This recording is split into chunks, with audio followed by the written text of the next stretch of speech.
Hello everyone, कैसे हैं आप सब लोग। मैं आपका प्यारा दोस्त, आपका एजुकेटर सीए राकेश कालरा एक बहुत बढ़िया वीडियो लेकर आया हूं। जरा ध्यान से देखिएगा आपकी कंप्लीट स्ट्रेटेजी की कि आपको कैसे पढ़ना है, आपका क्या फ्लो होना चाहिए पढ़ने का, और आपको शॉर्ट शॉर्ट सिंगल अटेम्प्ट पहले अटेम्प्ट में कैसे सक्सेस पाना है। देखो, पढ़ने का तरीका सबका अलग अलग हो सकता है, बट एक प्रॉपर स्ट्रेटेजी जिसपे आप फॉलो करेंगे, जिसको आप आराम से लेके चलेंगे, जो आपको शॉर्ट शॉर्ट सक्सेस दिलाए, वो लेना बहुत जरूरी है। अगर आप हैब्जेड मैनर में पढ़ेंगे कि मैं ये भी पढ़ लूं वो भी पढ़ लूं और मेरा सिंगल अटेम्प्ट क्लियर हो जाए, नहीं होगा। हर बच्चा पढ़ता है। किसी का फर्स्ट अटेम्प्ट में रैंक के साथ हो जाता है, किसी का फर्स्ट अटेम्प्ट बिना रैंक के साथ हो जाता है, किसी का पहला अटेम्प्ट नहीं होता। फर्क क्या है? क्या वो एक बच्चा ज्यादा पढ़ रहा था? ऐसा नहीं है यार। बहुत ज्यादा पढ़ना मैटर नहीं करता है। आपकी रैंक, आपके अच्छे नंबर, आपका सिंगल अटेम्प्ट में क्लियर होना इस बात का प्रमाण नहीं है कि आपने बहुत ज्यादा पढ़ा है। बहुत ज्यादा पढ़ने वाला बच्चा भी पास नहीं होता कई बार। आपने बहुत बार देखा होगा, आपके साथ कई बार खुद हुआ होगा कि यार मैं तो सब पढ़ के गया था, मुझे तो सब आता था, मेरे नंबर क्यों नहीं आए? वो इसलिए नहीं आए क्योंकि आपने प्रॉपर स्ट्रेटेजी फॉलो नहीं करी। शुरुआत में तो आप भागते हैं कि यार बस ये कर लूं वो कर लूं। यार सीए की जर्नी ना एक मैराथन है, एक स्प्रिंट नहीं है। 100 मीटर की दौड़ नहीं है कि आप भागोगे और तेज भाग के फर्स्ट आ जाओगे। नहीं, यहाँ पे आपको पेस प्रॉपर मेंटेन करना पड़ेगा। अगर आप यहाँ से मई 26 के लिए जा रहे हो, सितंबर 26 के लिए जा रहे हो, इवन जैन 26 के लिए जा रहे हो, तो जर्नी थोड़ी लंबी है। 6 महीने 9 महीने आपको कांस्टेंट रहना पड़ेगा, कंसिस्टेंट रहना पड़ेगा, तब जाके नंबर आएंगे आपके। तो मैंने आपके लिए एक शॉर्ट शॉर्ट सक्सेस बनाया है, स्टोरी ध्यान से देखिएगा। एक रोड मैप और स्ट्रेटेजी है कि आप कैसे जैन और मई 26 के लिए आप अपना बढ़िया सिंगल अटेम्प्ट में क्लियर कर सकते हैं। देखो, मैंने आपको थोड़ा सा डिटेल बताता हूँ, ध्यान से देखिएगा, एक बार समझते जाइएगा। ठीक है। अगर हम बात करें तो आपको पता है हमारे दो ग्रुप हैं, ग्रुप वन और ग्रुप टू।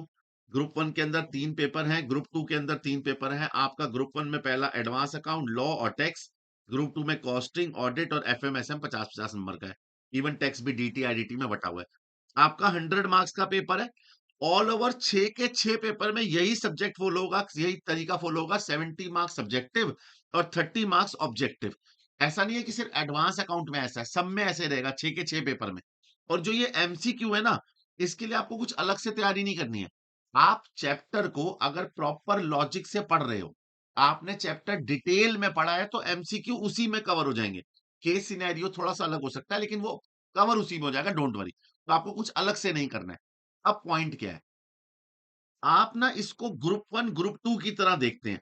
आईसीआई ने आपको एक फैसिलिटी दिया है कि आप चाहो तो ग्रुप वन पहले दे दो, ग्रुप टू बाद में दे दो, अलग अलग करके दे दो 3 पेपर। आपको ये फैसिलिटी यूज ही नहीं करनी। आपको दोनों ग्रुप ही साथ में देने हैं। आप कभी भी ना, आज जब आप तैयारी शुरू कर रहे हो, आप अपने दिमाग में 3 और 3 पेपर लेके चलोगे ना, तो आपका दिमाग प्रोसेस ही ऐसे करेगा, क्या कि पहले 3 पेपर दे देता हूं, फिर 3 पेपर दे देता हूं। मैं आपको बताता हूं इसमें बुराई क्या है। ऐसा नहीं है कि आप कर नहीं सकते। आईसीआई ने फैसिलिटी दी है, आप इस्तेमाल कर सकते हैं कि पहले ग्रुप वन कर लीजिए, बाद में ग्रुप टू कर लीजिए। थोड़ा आसान हो जाएगा, पेस लो हो जाएगा, इजी रहेगा आपके लिए। सबसे बड़ा नुकसान बताता हूं मैं आपको, सबसे बड़ा नुकसान, अगर आप ग्रुप वन पहले देने जा रहे हो ना, तो आपका पूरा दिमाग आपको प्रोसेस ग्रुप वन के लिए ही करेगा। तो क्या होगा, ग्रुप वन के लिए आप अपने पास रखोगे 9 महीने, 10 महीने। अगर आप आज ग्रुप वन की तैयारी कर रहे हो और आपका जैन में एग्जाम है, मई में एग्जाम है, आपके पास जरा काउंट करके देखो, अगस्त सितंबर अक्टूबर नवंबर दिसंबर जनवरी फरवरी मार्च अप्रैल, 9 महीने हैं ग्रुप वन के लिए। ठीक है। उसके बाद जब आप ग्रुप टू दोगे ना, तो सबसे पहले तो आप पेपर देने के बाद आधा 15 दिन रिलैक्स करोगे कि रिजल्ट आ जाए, अभी-अभी पेपर दिए हैं, मैंने बहुत तैयारी करी है, मैं 15 दिन रिलैक्स हो जाता हूँ, घूम के आ जाता हूँ, माउंटेन्स आर कॉलिंग, है ना? नानी का घर याद आ रहा है, मामा जी ने बुलाया था, बुआ जी की शादी है, आप चले जाओगे 15, और करना भी चाहिए रिलैक्स, आई एग्री। पेपर देने के बाद माइंड को रिलैक्स करना चाहिए। 15 दिन आपके उसमें वेस्ट हो जाएँगे। अगले 15 दिन आपका दिल आपको ढंग से पढ़ने नहीं देगा क्योंकि रिजल्ट अवेटेड होगा, तो आपका 1 महीना वेस्ट। उसके बाद आप जब सितंबर अटेम्प्ट के लिए जाओगे, आपके पास वैसे ही समय कम बचा, अप्रैल, मई, जून, जुलाई, अगस्त। 5 महीने बचे थे, 1 महीना आपने खराब कर दिया। तो 4 महीने में आपको ग्रुप 2 की कोचिंग भी लेनी है, उसी ग्रुप 2 की रिवीजन भी करनी है और उस ग्रुप 2 का प्रैक्टिस करके अटेम्प्ट भी देना है। अब आप खुद सोचो, इसके लिए आपने 9 महीने दिए और इसके लिए आपने मुश्किल से 3 से 4 महीने दिए। आप खुद सोचो, क्या क्लियर हो पाएगा? नहीं हो पाएगा। आप एक ऐसे सर्कल में फँस जाओगे, सोचो आपका ग्रुप 1 क्लियर हो गया, आपका ग्रुप 2 बचा है, आई एग्री आप 3 से 4 महीने में कर पाओगे। खुदा ना खास्ता इसमें कुछ हो गया तो? फिर आपके सर पे ये वाला भी आ जाएगा और ये तो नया है ही है। तो आपको ना सिंगल सिंगल ग्रुप सोचना ही नहीं है। आप अपने दिमाग में बोथ ग्रुप लेके चलो। भाई एक बात बताओ, फाउंडेशन में क्या उन्होंने बोला था कि 2 पेपर अभी दे दो, 2 पेपर बाद में दे दो? नहीं ना, 4 पेपर साथ में दिए ना, तो आप इसको 2 ग्रुप क्यों मान रहे हो? आप ये मान के चलो आपको 6 पेपर का तैयारी करनी है। आपके लिए 6 पेपर है। फाउंडेशन में 4 पेपर थे, इंटर में 6 पेपर हैं। अरे भाई 12th में भी तो 5 पेपर करके चलता था। Accounts, BST, eco, maths, English, फिर तू फिजिकल भी ले लेता था, आईपी भी ले लेता था, है ना? तो 5 पेपर, 6 पेपर तो 12th में भी करते थे ना। वहां पे आप 9 महीने, 10 महीने पढ़ के 5 पेपर करते थे। यहाँ आपको 9 महीने करके 6 पेपर पढ़ने हैं, बस। तो आप अपने दिमाग को तैयार ऐसे करो कि ये सिंगल ग्रुप की जर्नी है ही नहीं हमारी। हमारी जर्नी ही बोथ ग्रुप की है। सर बोथ ग्रुप से फायदा क्या? सबसे पहला फायदा तो है भैया सेट ऑफ का। अगर तुझे पता है ना पास होने के लिए तेरे को 150 150 चाहिए। तेरे पहले ग्रुप में अगर 148 आते हैं तो कायदे से ये फेल है। ग्रुप टू के अंदर तेरे 152 आते हैं तो तू कायदे से पास है, लेकिन अगर तू बोथ ग्रुप देगा तो तू दोनों में पास माना जाएगा। इसके वाले ये 2 नंबर तुम्हारे इस वाले में सेट ऑफ हो जाएंगे, इसे बोलते हैं सेट ऑफ। बट ये सेट ऑफ तभी पॉसिबल है जब तू बोथ ग्रुप देता है। तो तुझे ग्रुप टू के नंबर ग्रुप वन में सेट ऑफ हो जाएंगे, ग्रुप वन के नंबर ग्रुप टू में सेट ऑफ हो जाएंगे, बट ये तभी पॉसिबल है जब बोथ ग्रुप देगा। सिंगल ग्रुप में पॉसिबल नहीं है। दूसरा, इंटर्नशिप। देखो भैया, अब मैं बोलूं चाहे कितना भी आपको टॉक्सिक लगे कि यार बड़ी बड़ी कंपनियां बहुत काम कराती हैं, भैया फायदा भी वही देती है। अगर आपके करियर में बूस्ट चाहिए ना तो आपको इंटर्नशिप अच्छी जगह से करनी पड़ेगी। देखो ऐसा नहीं है कि बिग फोर ही मिले। अगर आपको कोई भी अच्छी कंपनी से भी इंटर्नशिप करनी है ना, अच्छी फर्म से इंटर्नशिप करनी है, तो भैया सिंपल सी बात है, बोथ ग्रुप वालों को ही लेते हैं। सबसे पहली प्रायोरिटी लेते हैं वो रैंक वालों को। सिंपल सी बात है, रैंक तुम्हारी तब तक नहीं आएगी जब तक तुम बोथ ग्रुप के लिए नहीं जाओगे। सिंगल ग्रुप वाले की कोई रैंक नहीं होती, बोथ ग्रुप वाले की ही रैंक होती है। तो जितनी भी बड़ी बड़ी फर्म्स है ना, मैं नाम नहीं ले रहा लेकिन आप समझ गए होंगे, जितनी बड़ी बड़ी फर्म्स है सारी सबसे पहले प्रायोरिटी रैंक को देती है। मेरे बहुत सारे बच्चे बोथ ग्रुप क्लियर करके हुए हैं, ठीक है। कईयों ने सिंगल सिंगल करके दिया, कईयों ने बोथ ग्रुप दिया। अब मैं उनसे पूछता हूँ बेटे आर्टिकलशिप का क्या चल रहा है, इंटर्नशिप क्या चल रहा है? कह रहे हैं सर सीवी डाला हुआ है, लिंक्डइन डाला हुआ है। सब बोल रहे हैं पहले रैंक वालों को उठाएंगे, उसके बाद बोथ ग्रुप वालों को उठाएंगे, उसके बाद सिंगल ग्रुप को। भैया ये आयरनी है लेकिन ये सच है कि आर्टिकलशिप में अच्छी जगह पे सबसे पहले रैंक वालों को प्रायोरिटी मिलेगी, रैंक के बाद बोथ ग्रुप वालों को प्रायोरिटी मिलेगी, उसके बाद सिंगल ग्रुप वालों को प्रायोरिटी मिलेगी। यानी आपकी आर्टिकलशिप कहां लगेगी, इंटर्नशिप कहां लगेगी, वो डिपेंड करेगा तूने बोथ ग्रुप दिया है या नहीं दिया। बिना बोथ ग्रुप दिए तेरी रैंक आ नहीं पाएगी, सबसे बड़ी बात। और जब तक रैंक नहीं आएगी तेरे को अच्छी फॉर्म नहीं मिलेगी, या बोथ ग्रुप क्लियर नहीं करेगा तो रैंक फॉर्म नहीं मिलेगी। और सबसे बड़ी बात, आर्टिकलशिप तो शुरुआती दोनों ग्रुप के बाद होनी है। तो अगर एक एक ग्रुप करके देगा तो 6 महीने लेट हो जाएगा सीए बनने में। और 6 महीने का मतलब तू सिर्फ और सिर्फ ये मान के चल, तेरी जिंदगी के 6 महीने नहीं है वो, 6 महीने की सैलरी है तेरी। 6 महीने की सैलरी ऑन एन एवरेज अगर तेरी 1.5 लाख रुपए भी सैलरी मान के चलूं मैं, अच्छी जगह पे मिल मिल जाती है, 1 लाख भी मान लो, तो 6 लाख का नुकसान कर रहा है तू अपना। तो भैया बोथ ग्रुप ही देने हैं, सिंपल सी बात। सर जी अब अकाउंट्स का कुछ बताओ। देखो, मैंने आपके लिए अकाउंट्स का प्रॉपर बैच रोड मैप बना के दिया। 18 जुलाई से हमने बैच स्टार्ट किया था, 18 जुलाई से हमारा ये बैच शुरू हुआ था। 18 जुलाई से ये बैच 18 जुलाई से शुरू हुआ था हमारा, और 18 जुलाई से ये बैच चालू हो चुका है। अगर आपने नहीं लिया तो ले लीजिए, ये बैच ऑलरेडी शुरू हो चुका है। 18 जुलाई से 18 नवंबर तक ऑलमोस्ट 4 महीने हैं। 4 महीने में रेगुलर लाइव क्लास ले। रेगुलर मेरी क्लास होती है मॉर्निंग 7:30 टू 9:30। ये एडवांस अकाउंट की क्लास है, कुछ भी हो जाए बैकलॉग मत आने देना। ये एक ऐसा ब्लैक होल है। मैं इसको बैकलॉग नहीं कहता, मैं ब्लैक होल कहता हूं इसको, ब्लैक होल। कि भैया अगर तेरा बैकलॉग आया ना तो तेरे सामने एक काला होल खुल जाएगा जो अपने आप अंदर सबको खींचता है। तो धीरे धीरे तुझे अंदर खींचने लग जाएगा वो। पता है क्या प्रॉब्लम आएगी, तेरे पास इतना बैकलॉग इकट्ठा हो जाएगा कि तू समझ ही नहीं पाएगा। 1 दिन 2 दिन का बैकलॉग समझ में आता है, 4 घंटे का बैकलॉग समझ में आता है, बच्चों के 15-15 दिन का बैकलॉग हो जाता है। 1 दिन के अंदर 3 क्लासेस होती हैं, अब 3 क्लासेस का एवरेज 6 घंटा हो गया। 10 दिन का बैकलॉग समझता है, 60 घंटे का बैकलॉग जो कि कंप्लीट हो ही नहीं सकता। कुछ भी हो जाए, अभी ज्यादा समय नहीं बीता। अगर आपका अभी भी बैकलॉग है तो कोई दिक्कत नहीं है, टीचर से बात करो क्लास में जाके।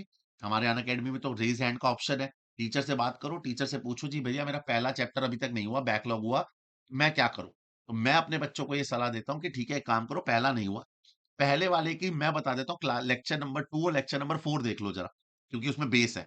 वो बस देख ले बैकलॉग में। उसके बाद मेरे साथ लाइव आ जा चैप्टर नंबर 2 में। बीच में कर कभी मान ले मैंने छुट्टी दी, ठीक है? मैंने छुट्टी दी या बीच में मान ले मैंने कोई 2-3 क्लासेस में वो बैकअप क्लास रख दी या रिवीजन क्लास रख दी, क्योंकि मैं revision class, doubt class, test class ये सब रखता हूँ। तो मैंने ये 4 महीने में ये सब भी रखी हुई हैं। तो उस बैकअप क्लास के अंदर तू अपना पुराना वाला कर ले या अलग से टाइम निकाल। तो कोशिश कर लाइव क्लास लेने की, बैकलॉग मत आने दे। डेली रिवीजन ना सब्जेक्टिव है। डेली रिवीजन क्या है, जैसे मैं सब कुछ क्लास में ही करा के भेजता हूँ। तो जब मैं क्लास में कराता हूँ ना, जैसे मेरे पास अगर तूने पढ़ा, पुराने बच्चों ने देखा हो, तो कंपनी फाइनल अकाउंट का चैप्टर कंप्लीट हुआ। तो मैं बढ़िया-बढ़िया क्वेश्चन पे ना आरकेजी लगा देता हूँ, कि भैया ये क्वेश्चन बढ़िया है। अब मान लो स्टडी मटेरियल में, आरटीपी में, एमटीपी में या मेरी बुक में टोटल मिला के किसी चैप्टर के 20 क्वेश्चन है। तो मैं 20 में से 2 पे ही आरकेजी लगाता हूँ, 2 पे, बस 2 या 3। तो तेरा टारगेट क्या रहेगा, चैप्टर कंप्लीट होने के बाद ये क्वेश्चन तो कम से कम 2 बार करने हैं। हाँ, आरकेजी वाले क्वेश्चन साथ-साथ करने हैं रिवीजन। तेरा ये 4 महीने में जब तक कोर्स कंप्लीट हो रहा है, ये कंप्लीट कर डाल फटाफट। ठीक है? ये रेगुलर रखियो। इसके बाद तू अपने आप को 1.5 महीना देगा, 1 एंड अ हाफ मंथ देगा। इस 1.5 महीने में तुम सेल्फ स्टडी करोगे। सर हमारा तो ग्रुप 2 चल रहा होगा, भैया निकालना पड़ेगा समय। 1 घंटा कम से कम अकाउंट्स को देना पड़ेगा, एटलीस्ट 1 आवर डेली देना पड़ेगा। इस 1 आवर डेली में क्या करेगा? इस 1 आवर डेली के अंदर दोबारा से स्टडी मटेरियल करेगा। मेरी बुक नहीं छूनी, दोबारा स्टडी मटेरियल। स्टडी मटेरियल करने का मे और इस बार आरकेजी नहीं करने, इस बार सारे क्वेश्चन करने हैं और जल्दी हो जाएंगे। अगर क्लास में तूने करे हैं, डेली रिवीजन करी है ना, तो स्टडी मटेरियल बड़े आराम से हो जाएगा। 1.5 महीने में पूरा कोर्स दोबारा निपटा देगा। इस 1.5 महीने में स्टडी मटेरियल करते समय अपने वीक स्पॉट ढूंढ, कि तेरा कौन सा चैप्टर वीक है, कौन सा अकाउंटिंग स्टैंडर्ड तेरा वीक है। जो वीक है बस उसे ढूंढना है, उस पर मेहनत नहीं करनी अभी, बस ढूंढ ले कि यार सर मेरे को ना एएस नंबर 19 में प्रॉब्लम आती है। तो अपने वीक स्पॉट ढूंढ ले। अगर तूने ढंग से डिवीजन करी होगी तो तेरे वीक स्पॉट बहुत कम होंगे। तो बट वीक स्पॉट ढूंढ ले। उसके बाद यहां से मेरा ज्वाइन कर वाईटी सेशन। 31 तारीख के बाद से लेके ये अगले वाले बचे हुए 3 महीने वाईटी सेशन ज्वाइन कर। वाईटी में मैं डेली रिवीजन कराता हूँ ऑल्टरनेटिव डेज में आके। उस ऑल्टरनेटिव डेज में आकर मेरे साथ एमटीपीस, आरटीपीस, है ना, chapter revision, chapter one shot वो कर और अपने वीक स्पॉट को यहाँ पे आके खत्म कर। और सबसे इंपॉर्टेंट चीज है फुल टेस्ट। इससे पहले तू कितने भी टेस्ट दे दे, उसका रिजल्ट तेरे नंबर्स पे नहीं पड़ेगा। वो तेरी रिवीजन पे पड़ेगा, तेरे कॉन्फिडेंस पे पड़ेगा। नंबर पे कोई इंपैक्ट नहीं डालेंगे वो सब टेस्ट। यहां वाले दिए गए टेस्ट तेरे नंबर पे इंपैक्ट डालेंगे। यहां जितने टेस्ट देगा ना, वो तेरे नंबर बढ़ाते जाएंगे, रैंक आने के चांसेस बढ़ जाएंगे। बिकॉज जब आप फुल टेस्ट देते हो ना, तब आप टाइमिंग, एक्यूरेसी, प्रेजेंटेशन इन सब पे ध्यान रखते हो। जब आप चैप्टर वाइज टेस्ट देते हो ना, तो आपका मेन टारगेट रिवीजन होता है, चैप्टर अंडरस्टैंडिंग होता है, नंबर नहीं होता। यहाँ के जो टेस्ट है ना, ये नंबर देंगे। और लास्ट में एग्जाम मैराथन। अगर तुमने मेरे साथ रेगुलर बैच किया है, डेली रिवीजन करी है, अपने वीक स्पॉट ढूंढे हैं, उसको मेरे वाईटी सेशन के वन शॉट से पूरा किया है, फुल टेस्ट दिए हैं और लास्ट में एग्जाम मैराथन करा है, तो भैया बड़े आराम से रैंक आ जाएगी। ये पूरा रोड मैप बना के दिया है तेरे को मैंने, मई तक क्या करेगा, मई तक अपना कैसे क्लियर करेगा, एडवांस अकाउंटिंग का पूरा रोड मैप है। अगर तुमने हमारा ये वाला बैच ज्वाइन कर लिया था तो बहुत बढ़िया, बहुत बढ़िया। ये बैच हमने प्राइस लॉन्च किया था 23,499 में, 60% ऑफ के साथ। लेकिन एक और बात बताओ, 31 जुलाई तक हमारे पास लास्ट डेट ऑफर है, जिसमें तुझे ये बैच मिल रहा है 20,000 में, यानी और डिस्काउंट मिल रहा है। मैसिव प्राइस ड्रॉप हुआ है ये, जिसके अंदर 19,999 में तुम्हें ये बैच मिल जाएगा। लेकिन एक प्रॉब्लम है, लास्ट डेट इसकी 31 जुलाई है, 1 अगस्त से प्राइस राइज हो जाएगा और ये प्राइस फिर वापस 23,499 से बढ़ जाएगा। 23,499 ऑलरेडी डिस्काउंटेड प्राइस था, ये ऑलरेडी डिस्काउंटेड था। अब इसको ड्रॉप करके करा गया है 20,000 और इसे और ड्रॉप कर दिया जाएगा, सॉरी इसको वापस बढ़ा दिया जाएगा 1 तारीख से। तो तुम्हारे पास 31 जुलाई लास्ट डेट है। अगर अभी तक ज्वाइन नहीं किया तो कृपया कोड यूज कीजिए, कोड यूज कीजिए RKG, कोड इस्तेमाल करिए RKG और 19,999 में ये बैच ले लीजिए। जैसे ही 19,999 में बैच लोगे, आप मेरे इस लेवल पे पहुंच जाओगे, यहाँ पे मेरे साथ। ठीक है, मेरे साथ डेली कंप्लीट करिए, उसके बाद आपको ये फॉलो करना है, फिर ये फॉलो करना है, फिर मेरे साथ मैराथन फॉलो करनी है। मैराथन में मैं कराऊंगा, मैराथन में मैं क्या कराऊंगा, यहाँ तक तो मैं सब कुछ करा ही चुका हूँ। स्टडी मटेरियल, मेरी बुक, आरटीपी, एमटीपी, टेस्ट, यहाँ क्या कराऊंगा, यहाँ अलग चीजें कराऊंगा। अलग question, 51 most important question of company account, 51 most important question of chapter, 51 most case scenarios questions, MCQs, ये सब मैराथन में कराऊंगा मैं आपको। ठीक है जी। ये पूरा रोड मैप रहेगा। अभी आपका पास लास्ट डेट है 31 जुलाई। Avail this offer, price drop का फायदा उठाने का। फाउंडेशन वालों का भी प्राइस ड्रॉप 84,999 हुआ है। तो अगर आपका कोई फाउंडेशन में दोस्त है तो उसे बता दीजिए, 31 जुलाई लास्ट डेट है। इसके बाद आपके पास समय नहीं मिलेगा, ये प्राइस हाई हो जाएगा। वापस प्राइस बढ़ गया तो फिर आप रोते रहेंगे, नुकसान आपका होगा। ये आपका पूरा रोड मैप है, कैसे आप एडवांस अकाउंटिंग क्लियर करेंगे और कैसे हमें रैंक लानी है। ठीक है, रैंक लिख दिया मैंने। कैसे हमें रैंक लानी है, ये हमारा रैंक का सक्सेस मंत्र है। इसका स्क्रीनशॉट ले लो। एक बार मैं फुल स्क्रीन कर देता हूं।